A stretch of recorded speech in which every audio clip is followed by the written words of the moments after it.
Cricket বাংলাদেশের জাতীয় খেলা না হলেও জনপ্রিয়তার শীর্ষে। বাঙালির আবেগ অনুভূতির সবটুকুই এই ক্রিকেট ঘিরে, হোক সে দেশে কিংবা প্রবাসে।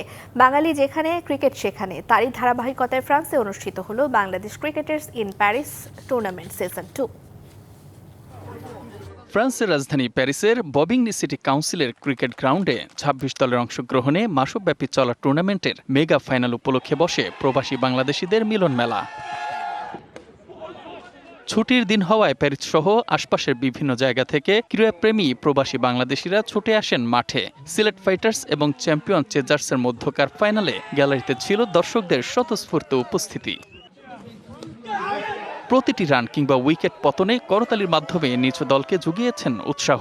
গ্যালারির উত্তেজনা ক্রিকেট মাঠকে পরিণত করেছিল এক প্রাণবন্ত উৎসবে। ওয়ালটন এখন দেশের সীমানা পেরিয়ে পৌঁছে গিয়েছে ৫০টিরও বেশি দেশে। ওয়ালটন, ঘরে ঘরে বিশ্বজুড়ে।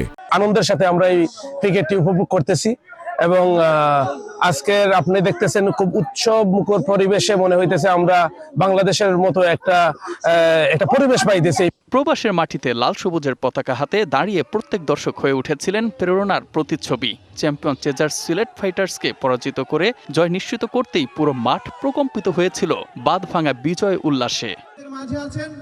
আয়োজকরা বলেন, ঐক্য সম্প্রীতির বন্ধন অটুট রাখতে এমন আয়োজন অব্যাহত থাকবে। বাংলাদেশ ক্রিকেট প্যারিস কর্তৃক আয়োজিত ক্রিকেট টুর্নামেন্ট সিজন 2 এর আজকে ফাইনাল আসর শেষ হলো। আমি ধন্যবাদ জানাই প্যারিসের সব ক্রিকেটারদেরকে। অনুষ্ঠানে প্রধান অতিথি ছিলেন টুর্নামেন্টের শাহ গ্রুপের কর্ণধার সাত্তার আলী সুমন। বিশেষ অতিথি ছিলেন কৌশিক রাব্বানী, মিয়া মাসুদ, তানজিল হায়দার, হাবিব আহমেদ, ফারুক শোয়েব ও নাজমুল কবির। এটা আমাদের জন্য একটা মাইলফলক খেলা এবং আয়োজন খুব সুন্দর। শুধু আমাদের নয়, এটা সারা বাংলাদেশিদের জন্য গর্বের। শেষে চ্যাম্পিয়ন এবং রানার্স আপ দলকে পুরস্কার প্রদান করা হয়। DBC news desk.